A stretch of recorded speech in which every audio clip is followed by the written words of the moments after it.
There's no one else better than him. This is the unlikely story of how one family grew in size and in love. When he was 8 years old, Ronnie was in the hospital recovering from stab wounds and burns. He got a visit from Hillsborough County Sheriff Mike Blair, and Ronnie asked Mike to watch a movie. He said, "Could you watch a movie with me?"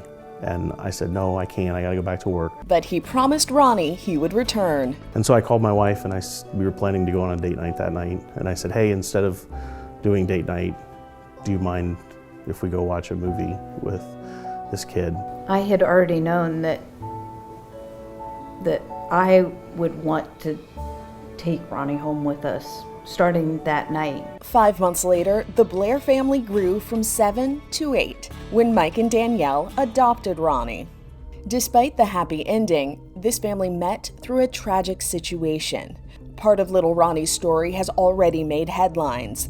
His father, Ronnie O'Neal III, was convicted of killing his son's mother and disabled sister, stabbing his son, and setting their house on fire in 2018. Mike Blair was one of the officers who responded to the scene that night. And the evidence is going to show that law enforcement tampered with evidence to meet their such high burden of proof.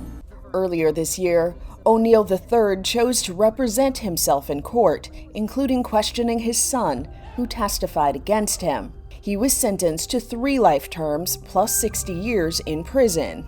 But young Ronnie is now thriving. He knows he has a story that has been written for him. He also knows that he doesn't want to be defined by that story.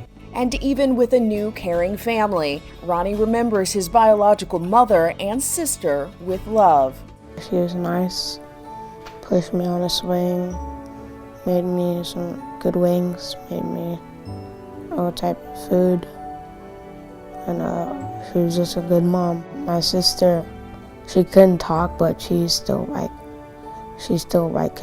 move her head and say, we used to do sign language. Ronnie is making new memories with his siblings and parents. He loves science and wants to be an actor someday. If you were to ask him what's the mantra that you live by as it goes to the family, and it's I am safe, I am loved, and I'm part of this family. This is Inside Edition Digital.